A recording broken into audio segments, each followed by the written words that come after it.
Hello, hello, hello. Hi, Tommy. Hiya, babes. Oh my god, it feels like we're starting again. I mean, how long have we had off this time?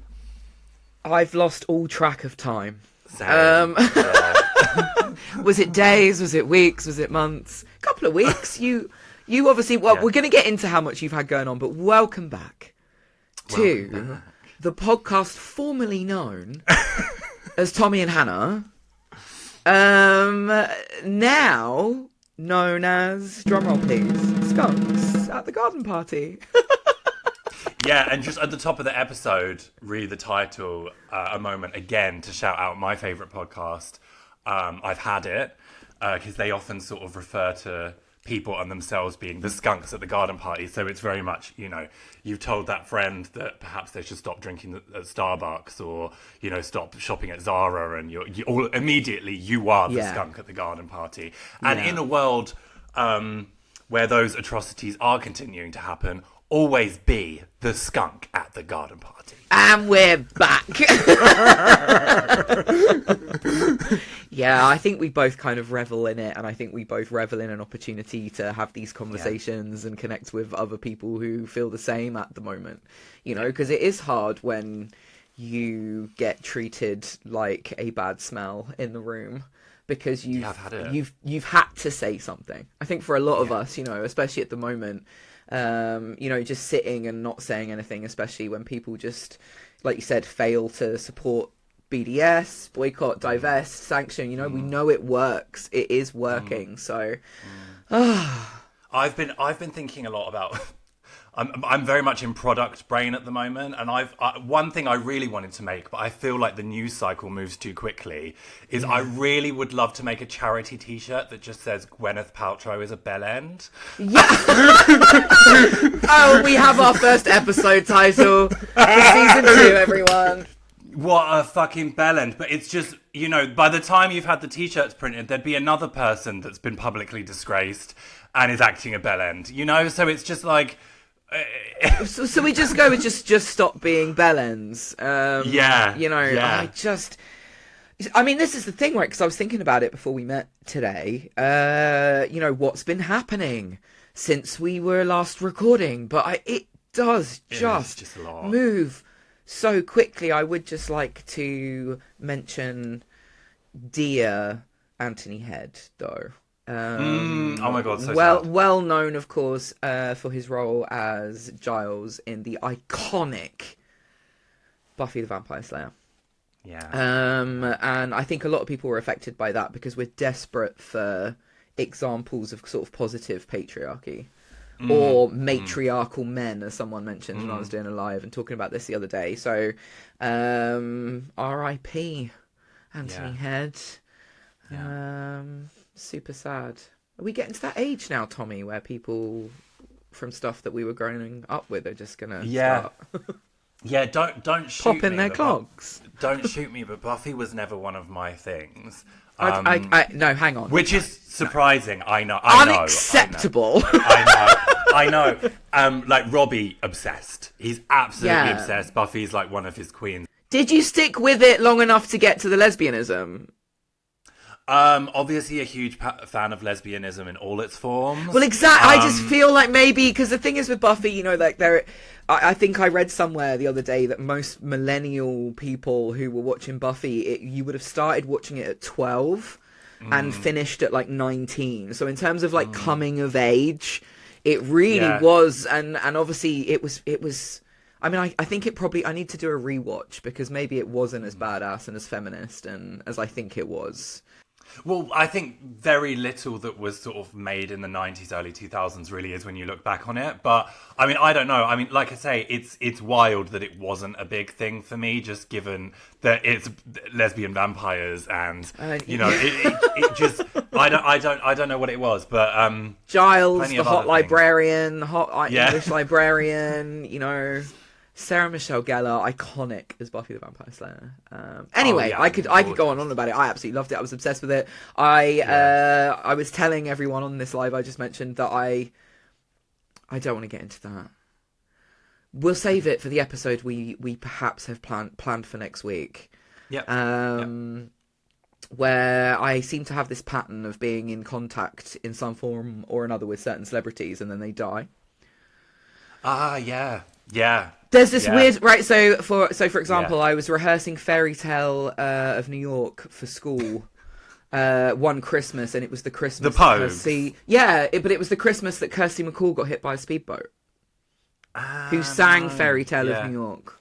And then I didn't go and see Joe Strummer and the Mescaleros in Portsmouth because I was like, oh, I'll just see them next time. And that week, Joe Strummer died. Wow. Do you have any of those? No, but I was lucky enough to see the Cramps sort of about a year before he died, and most people my age wouldn't have got that chance. I think I was maybe 17, and it was probably the best show of my life. Him dying a year later was just crazy. Yeah. The same week is wild. The same week. It was like... But anyway, I bought all of Buffy on DVD. I bought a box set, and the person who sent it to me stuck a Post-it note to it that just said, I love Giles. And so I left a review that said, we all love Giles, and then he died. Wow. So, sorry, everyone. Sorry. Anyway, let's get back off of Buffy and reconvene, catch up. What have you been up to? How's it going? Oh my god, what have I not been up to? Obviously, we put the pod on pause between the seasons because I had Wave Gothic Treffen, which we're going to get into on a sort of debrief with Yasman soon. So there was that. I won't go too much into that, but that was very hectic. And the only reason we're not going too much into it is because we have an entire episode planned where we want to talk about it and hear about it. And definitely. So that was rather a lot, and sort of came back exhausted. But then we got a whole house to renovate. So got back. I think I had one day in bed. And then we started on the house. And basically, because we're planning to move in a couple of months, we've not moved in yet, all of Robbie's off days, we need to be in there. So that means all of my off days. So 2 days a week we're in the house. 5 days a week I'm in the studio working on the business. Because in the midst of all of this, I'm having this sort of business level up. A lot is changing structurally with the business. Well, so you have a whole house to renovate now, so yeah, it's going to be expensive. Yeah, there's a lot of money that needs to be made. So is that because you're getting black toilets? Yeah, I sent Hannah. So basically, Robbie's dad took us to like 10 different hardware stores. We spent all day going and looking and writing down all the stuff we wanted. So the tiles, the floor, the colours for the walls, everything. Sounds magical. Oh my god, having the time of our lives. Yeah. And we're literally gutting the place, much to Hannah's dismay. I'm absolutely devastated. We'll do before and afters at some point maybe, but obviously of course. It's a very kind of like mid-century modern kind of 70s vibe in there right now, which is completely my style. Hannah's dream, my nightmare. Yeah. Yeah, as soon as you sent me the very first video of this house like years ago, I was don't change a thing. Do not touch the tile. First thing that you are going to rip out, of course. Well, we can't be too similar, can we? It's true. But yeah, obviously I've loved hearing about not only the black electrical sockets, like the outlets that you've chosen, because they couldn't be white. No, I mean, Robbie's dad and his friend are rewiring the whole house. So we've got walls open. It's a proper construction site right now. And we got to choose, all the electrical outlets. We've picked a sort of black matte toilet for both of the bathrooms. So it's proper. Hang on. Matte? Yeah. How does a matte toilet work? Well, it's not matte. I sent you a picture of it. It's kind of between a matte and a shiny. I feel like I haven't seen the black toilet. I feel like I would remember that. I feel like it's a mental image that I would have kept. Okay, I'll have to, so it's not giving shiny black. It's more of a... Yeah, sort of between. It's it's been so much fun picking out all the stuff, but it's very overwhelming because we are quite far off, I would say. Like, you go in there in the morning and you're like, Jesus fucking Christ, because I historically can't hang a shelf. This beautiful studio I'm in right now, Robbie did everything. But I'm not really like usually when we move into a new place, I'm like, oh, I'll do the curtains, you know, I'll do the soft furnishings. I'm not going to get away with that with a whole house. So it's I've learnt a lot so far. But there you go. It's a learning curve, you know. It's like I'm pretty handy, but it's usually it's mainly because I got left in situations where there was no choice. But for me to go to the hardware store and get a hold of something and figure it out, and you know, like I know how to plumb in a washing machine because I got one delivered once, and they just left it in the middle of the kitchen. And I had to Google plumbing in a washing machine, you know. So it's like you'll know exactly how to put up a shelf if you put up a few shelves. Yeah, I mean, I now know how to prep walls. There you go. Yeah, we've done a lot. It's And we'll be tiling the bathroom and everything. Yeah. Oh my god, the garden. So yesterday, my job was to paint this wall in the basement because we're putting shelves up because Robbie's mum had gone into our garden. The cherry tree looks untouched. It's still covered in cherries. She made 11 litres of cherry juice and it looks untouched from our cherry tree. Kev, did you hear that?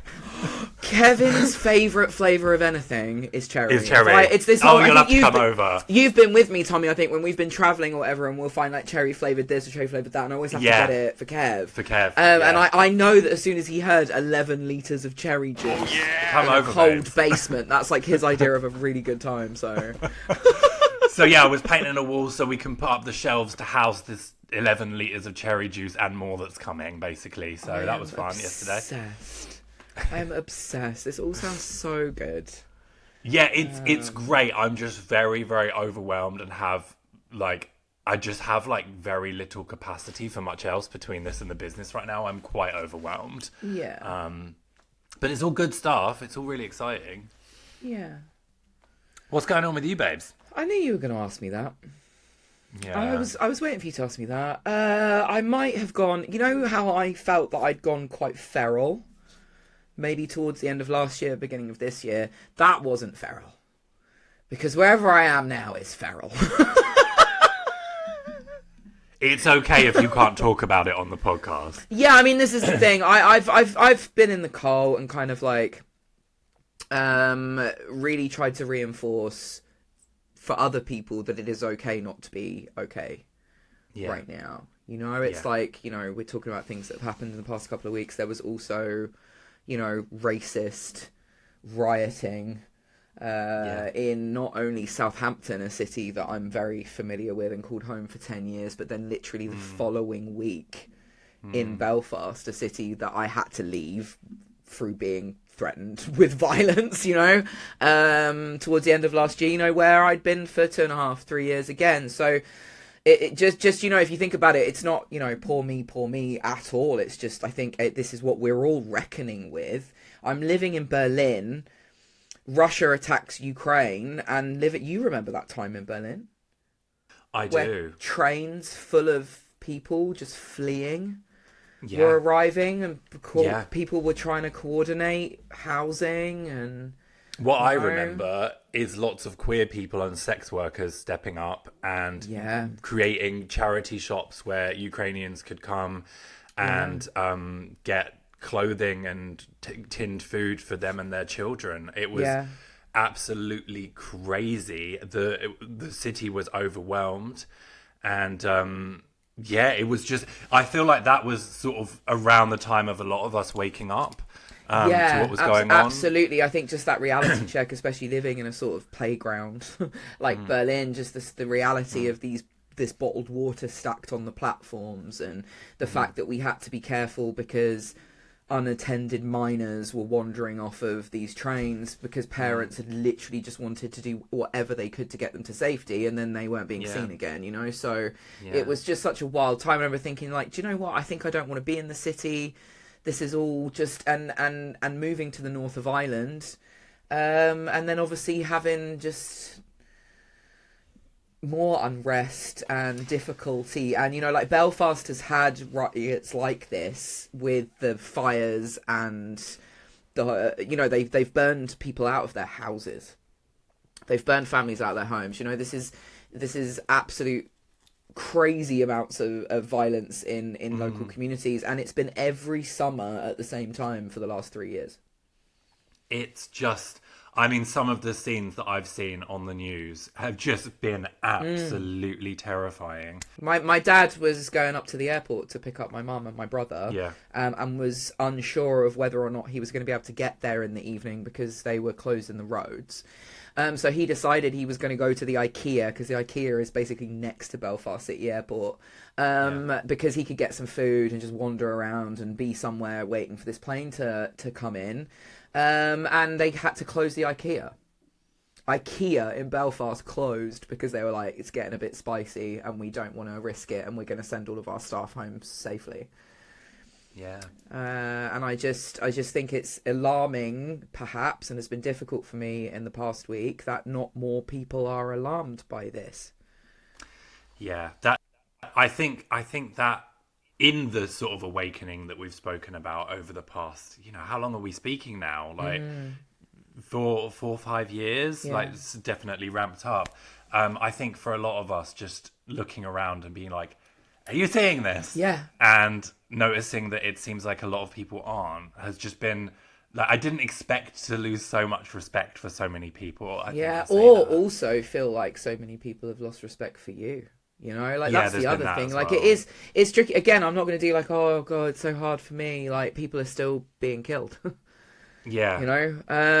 But it can be isolating. It is difficult, because I find myself in a position now where I just cannot do bullshit level. This is the perimenopause, neurodivergence kind of intersection of it all, I'm sure, but I cannot stomach small talk. Yeah.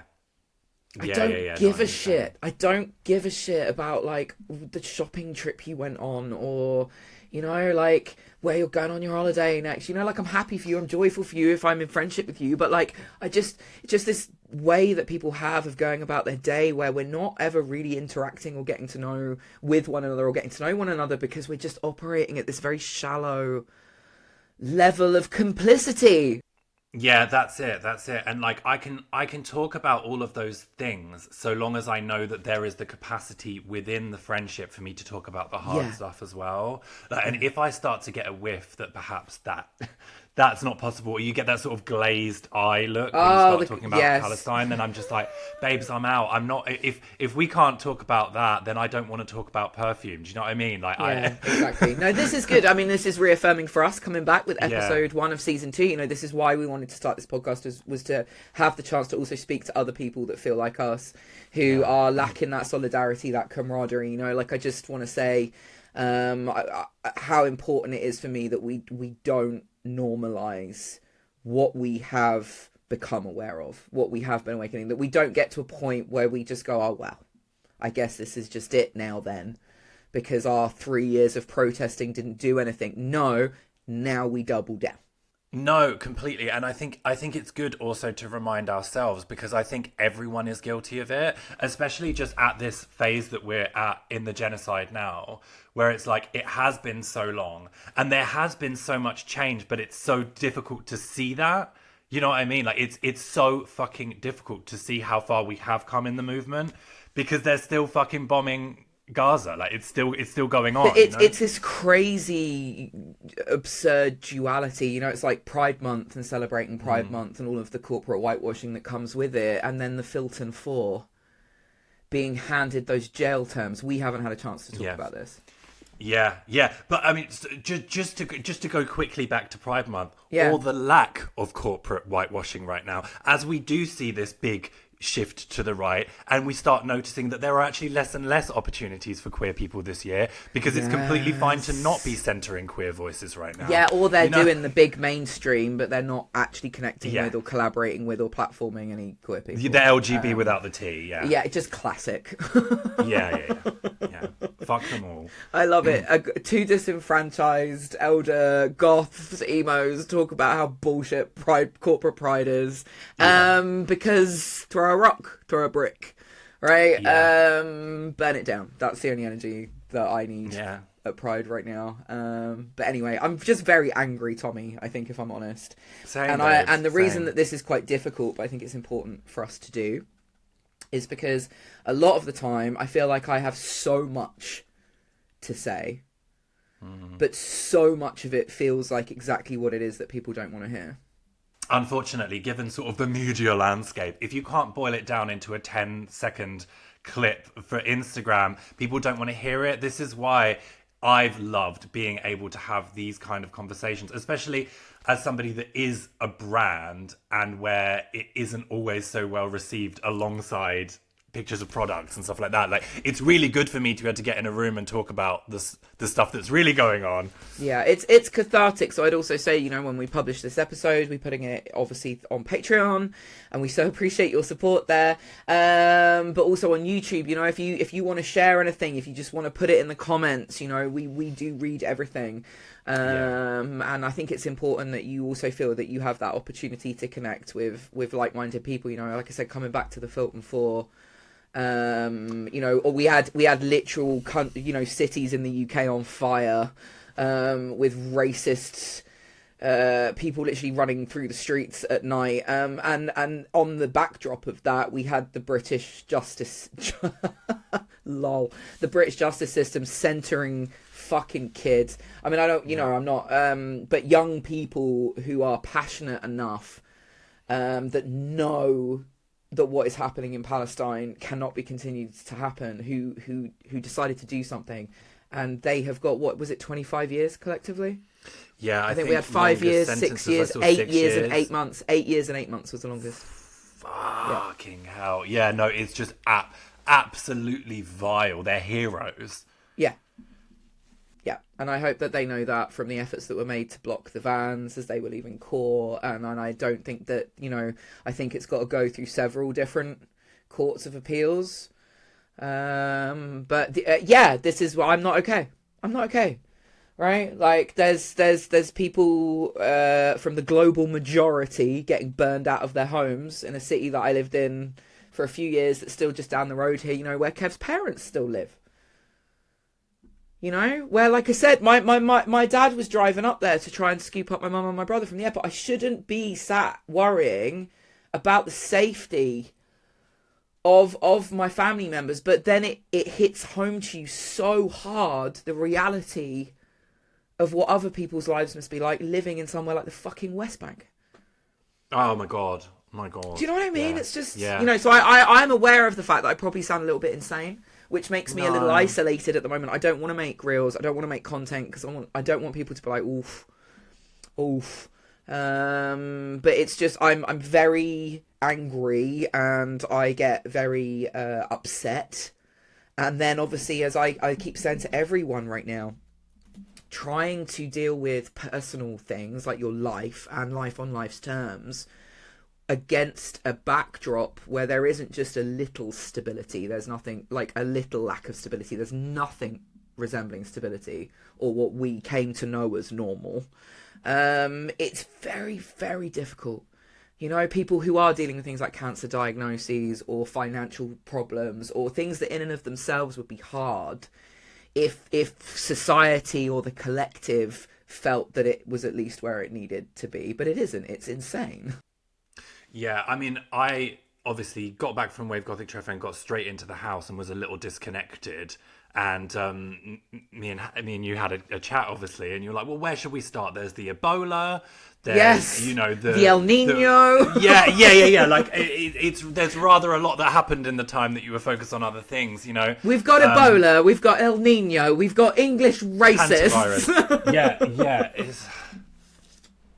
a sprinkling of hantavirus just to keep us all on our toes, having survived a global pandemic that killed millions of people and irreparably changed the fabric of our society.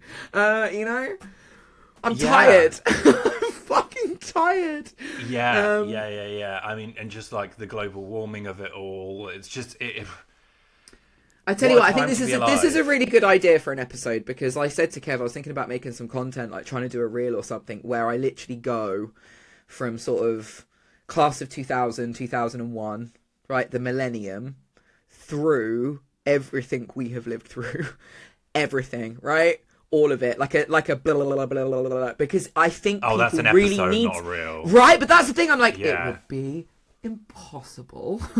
It would be in like a 4-part series. I think, yeah, but we could do it together. Like, I'll do 20 2000 to 2016 and you do 2016 to 2026 or something, and yeah, amazing. And we'll just do like, because when you cast your mind, I think that's, you know, to try and help regulate, if you can call it that, but you know, in terms of understanding that we need to think about our nervous systems and this idea of being in fight or flight, or, you know, understanding or conceptualizing why it is that you feel like you're being chased through the woods by a pack of those tracksuit wearing fucking idiots from Belfast. Flag shaggers, yeah. No disrespect to the tracksuit. No disrespect to the tracksuit. I think we have to be really careful to keep classism out of the conversation, right? Because there's a reason that these people are feeling so disenfranchised. I fucking get it. And I don't think, you know, mocking the fact that they can't spell and they're using this generative AI for their stupid banners, and like I don't think it's necessarily helpful. They're right that there's something the matter. They're just wrong about what it is. Yeah, exactly, Very exactly. wrong. You know, and I get that they're idiots. You know, like we could, you know, Yeah. but that whole idea of really, you know, demonizing or disenfranchising kind of the working poor, I guess I'm getting at, is not necessarily helpful. Yeah, agreed. Or something that I love to see. Because having lived in Belfast, there might be a reason why kids didn't have the education or the access to education, or weren't able to pay attention in the ways that we were, because things were literally exploding around them. Like, if you think about the amount of unresolved trauma alone that sits under the surface in Belfast, it's no wonder that and that's what it felt like to live there. It's like living in a tinderbox, and you're just waiting for the spark, knowing full well that it can kick off like that at any moment, and it is intensely stressful. The fact that people can't see that we literally have the world's first trillionaire who could end world hunger, like, how many times over, and chooses not to. Like, it's just like I that makes me feel murderous. But I'm not stupid enough to blame that on immigrants and queer people. There we go. Yes. But we've just tried to think about everything that's happened in the 2-3 weeks since we recorded a podcast episode, and it is like Elon Musk is now a trillionaire, right? Yeah. We've had race riots again, third summer in a row. Well done, Belfast. Give him a trophy. Anthony Head died. Good news. Well, good stuff. There must be good things happening. Maybe we need to do a little bit of that with this podcast as well. I've seen some reels like that recently that are sort of like trans news that doesn't suck, and then, like, you know, some positive bills that will pass, stuff like that. Hungary brought back Pride, a Pride celebration, having had it banned last year. So I think, you know, that was something positive. Okay, why don't we give ourselves the mission next time before we start the episode to come up with sort of 3 positive things each that have happened? Yeah, I love that. Yes, not like, we'll always have a focus on what's going on in the negative, but I think it is. I think you're right. It's good to also talk about the good things that are happening. Yeah, so we don't all completely lose our minds. Exactly. It's good to get together. It's good to kind of name it. Yeah, I think it's good to be honest about where we are in relationship to it, especially emotionally. But I don't want to live in it. I can't live in it. But in not wanting to live in it, I sometimes feel like I'm not living in the world. Does that make sense? Yeah. It's very hard, you know, like, what do? Do you withdraw? Do you isolate? Do you not look at the news? Do you not have those conversations with your friends that you know that you can because they're a skunk too? Well, I don't have friends, so I can't have those conversations. Well, there we go. There we go. Yeah, only skunks going forward. Only skunks? Is that onlyskunks.com?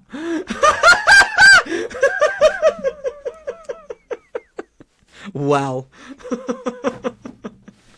I don't think we're quite there on our career as content creators, are we? No. No, I saw something before I got on the call that was like, we've got enough content creators, we need some content destroyers. Yes! Oh my god. Content destroyers. If we hadn't just called the podcast Skunks at the Garden Party, maybe we'll change the name of it again for season 3.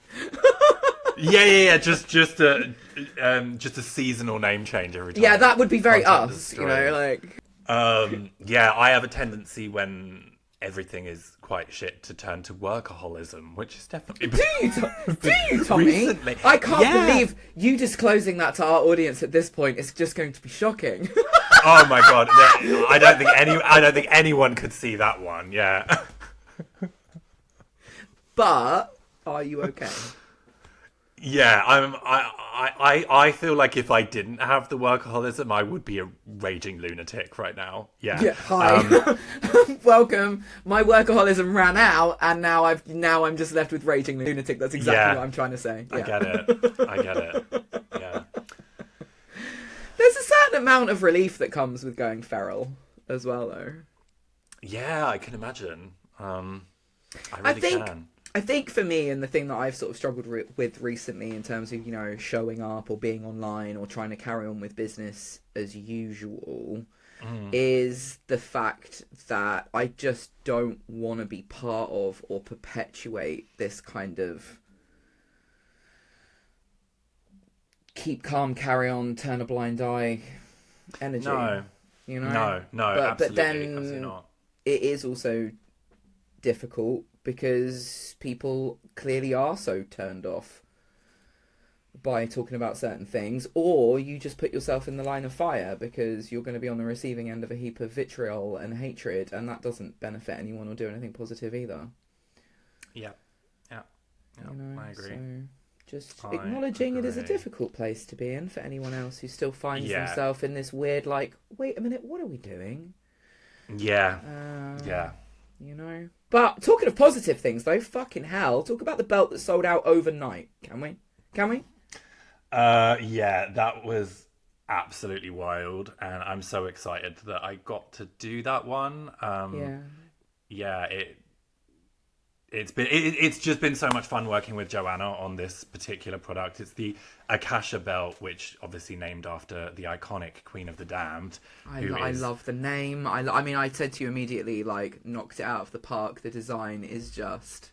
Yeah, she sent me a sketch and was like, "Can you make me this?" And I was like, "Yeah, for sure, babes." And then she was like, "Actually, do you want to launch it as a collab product?" And I was like, "Yes," because it kind of fuses a couple of my bestsellers and adds some Joanna, Akasha, and I am very busy, and so I gave myself the capacity to make 100, and it sold out overnight. So I've got to make 100 belts now. I love it. I love it. You can do it. I know you can do it. I can do it, and next time they'll be produced, so I won't have to. But and there's like a 6 to 8 week production window, and Yeah. I've got time. People know that you're having to make 100 belts. So yeah, but it's very, very exciting. I can't wait to see it out there because it's definitely one of my favorite pieces I made. Can I just say how exciting it is to see you collaborating with so many women, especially? Yes. Yeah, right? I like, love just it. kick-ass, outspoken, loud, proud women as well, right? So it's... And just iconic. The Belinda bag. The Akasha belt. Yeah. There's so much in the works right now as well. Like now, like the way that I'm producing is changing. So much is changing about the brand. So, I think for me, like for such a long time, I was just making the same things because the demand was there and I didn't have the capacity to do more. But that's all changing, and some of the stuff I'm working on has me so excited right now. Like, I need to have this creativity in this time or I go insane. So my brain has just been... And there's a lot of things that have come to me recently that I'm working on and I'm just, like, dying to share. I wanted to ask you, not to put you on the spot too much, though.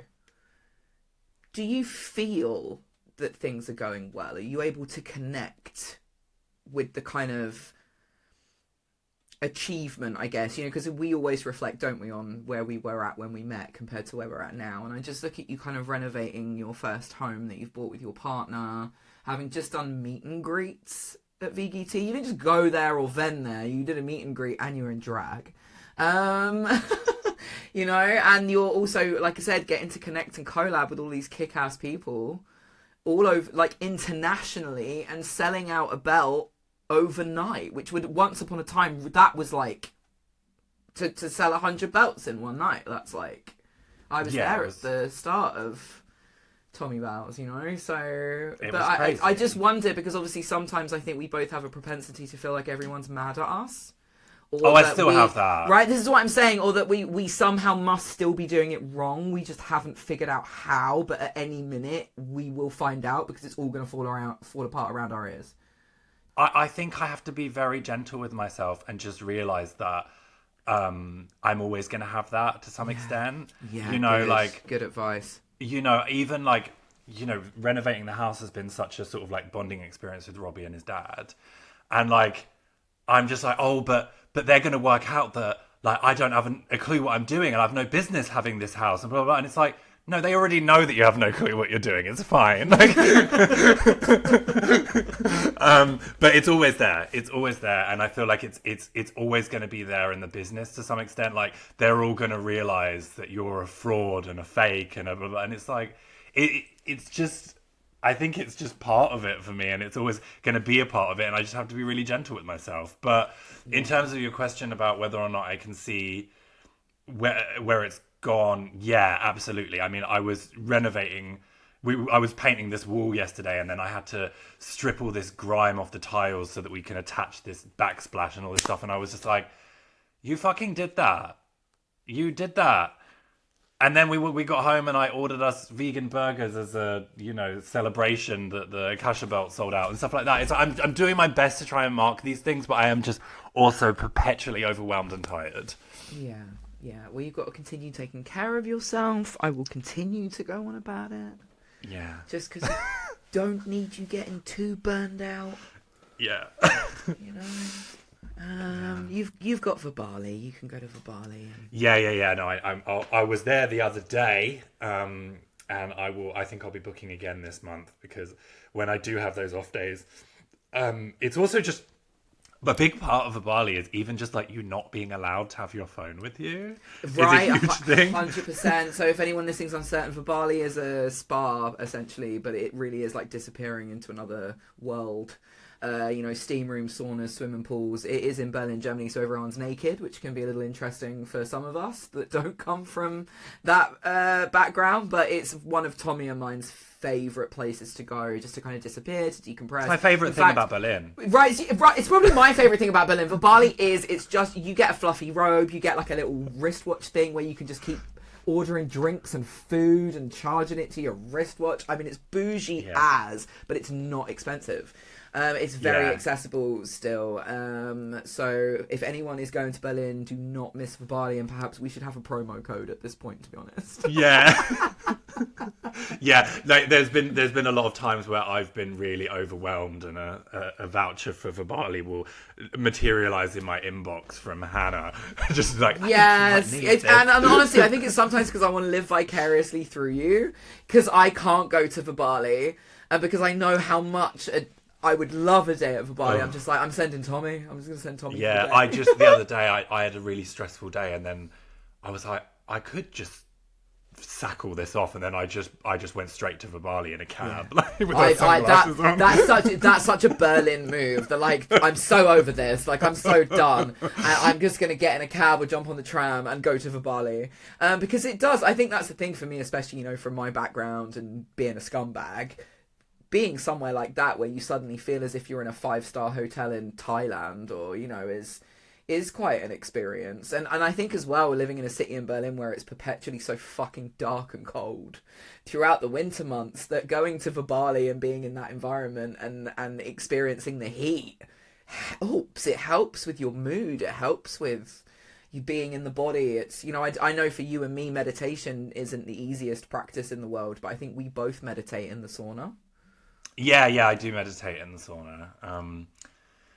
Meditation is actually something I really need to be getting back into. It's just so tricky to reach for those things that will help. Yes. When you are, as I say, perpetually overwhelmed, sad, struggling with world events, and also a lot going on in your life as well. Why do I reach for the thing that would help me most last? The good night's sleep.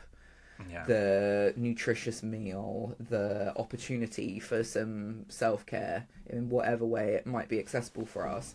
And it's something that I think about a lot at the moment, is why is it when I'm having the hardest time that I think applying more pressure will help?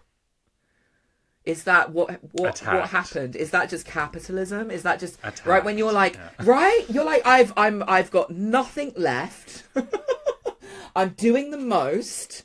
Admittedly, objectively, I have already done a lot, and yet it's still not enough. And all I need to do to get there, even though I don't know where there is continue to be really horrible to myself. Yeah, I mean, after this call, I need to go through my emails and say no to a lot of people, a lot of opportunities that would be really good for me right now, but I don't have the capacity for. And I need to remind myself, going into that's fine and that's just where I'm at. And I can't deal with that right now is fine. Yeah. Well, I know firsthand from sort of being put in a situation where I just can't deal with things, and people are sympathetic to that. That it's one thing having I'm not trying to lecture you or psychoanalyze you at all on our podcast, but it's one thing having the awareness, it's another thing actually developing the compassion for yourself and starting to be gentle with yourself. Because I do it where I'm like, I don't have the capacity right now, but it's not because I'm trying to honor it. I'm not doing it from a place of self-care. I'm doing it from a place of, because you fucking failed, because you're a failure, because you can no longer do what needs to be done and get a grip and keep fucking going. Do you see what I mean? Well, I think if anyone gets a pass, babe, it's you right now. So. Oh, bless your heart. Bless your heart. See, the thing is, I hear that and immediately I'm like, no, because if you knew... Yeah. No, it's like, oh, well, anyone else in that position would be able to give themselves some grace, but not you. Like, I know you think I deserve a pass, but I don't. So, like, okay, thanks. And I say this because I hope that people listening are chuckling to themselves and they understand and they relate. And it's the number one thing I'm trying to work on right now, is this whole idea of, oh, it's okay to not be okay. Is it though? Is it really for you, or are you just saying that in the hope other people feel better? Yeah. That's definitely the kind of standard that I hold myself to. I'm like, oh yeah, everyone else can practice self-compassion and look after themselves, but you've got 10 belts to make today. Yeah. Well, there we go, right? So, and because I think it's difficult, because then when we start to pull on the why am I like this threads, because it's not just one, that's when you also get stuck with some of the grief and the, so it's a lot for anyone else out there right now who is like, yes, it is a lot, but where have you been? We missed you. It's good to be back. I'm excited for season 2. I love doing this, and I've really missed it, actually. Yes, so me too. I'm absolutely thrilled to be back. Is there anything else we want to talk about? Well, I was just thinking about, in terms of season 2, we've kind of got we've got a plan. Thanks to Kev, we've got a plan. Nothing is happening here on this podcast without Kev. So again, if you can subscribe to the Patreon, we would so appreciate it.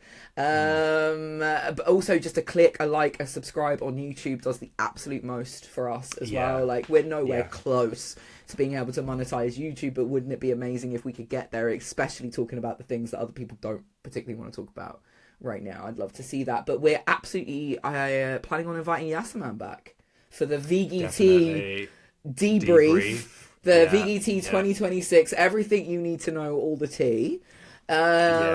Which will be good. I think we should definitely do another Gunkling episode.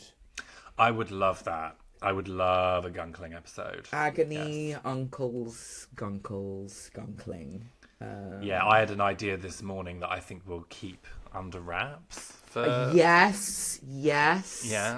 The truth is out there. We'll just say that. So we're just going to continue doing whatever we want to do, and it being kind of chaotic, because that's maybe what we need right now, and we hope that works for you too.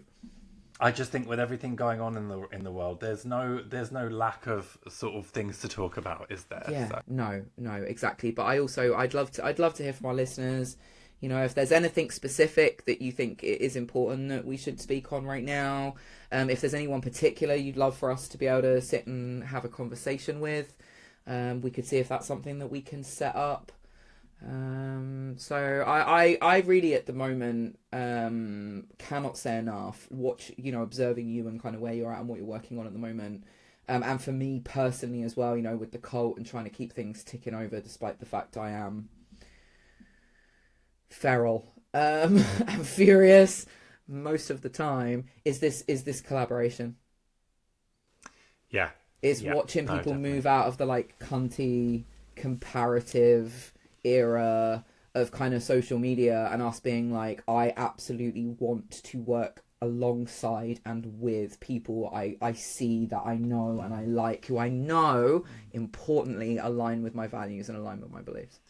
Yeah, that's going to be the most important thing going forward, definitely. Yeah, and I see it for you. You've come to a point where you're like, if I'm going to continue to do this, I need to allow other people to be part of that process. And I'm in the same boat. I collaborate with some amazing people in the cult, but I'm also looking to bring in more collaborators because I've realised I can't reasonably do as much heavy lifting as I do. Who have you got coming in? Can you talk about it, or is it yet quiet? To be confirmed? Mainly, I know. Yeah. Yes. Yeah. There are thoughts. I have thoughts about the way that things could shape up moving forward. But from talking to me, I've also got lots of ideas of other things I want to do, create. Right now, it's really difficult. I think for me, coming to terms with the fact that I do obviously have some neurodivergence going on. Obviously. And that affecting like the ways I need to work. I can't continue to do the same thing because I need novelty. I will say it's a superpower in some ways, like the hyper focus. I would not be where I am without the exactly. Oh my god, can I get a neurodivergent amen? Right? We would not have been able to do it. We would not be doing what we're doing right now if it wasn't. Like, the blessing and the curse, completely. I would not change anything about who I am, but I am learning to recognise how and where it has meant I faced difficulties and I didn't necessarily know or understand why. Same. Right, well, you've got 10 belts to make. We are back. We did it. We are back for episode 1 of season 2. Thank you so much for sticking with us while we had a little break. There is just so much going on for both of us right now, but we do absolutely love this and we love hearing from you. And I want to take this opportunity to welcome Laura and Rebecca to the garden party. Welcome to the garden party. Welcome to the garden party. You are fully signed up skunks. And we're so happy to have you here. So again, if you can sign up for Patreon, it's free. You'll know when we drop new episodes. You can click like and subscribe on YouTube as well. Same time next week then, babes. Same time next week. Bye. Bye.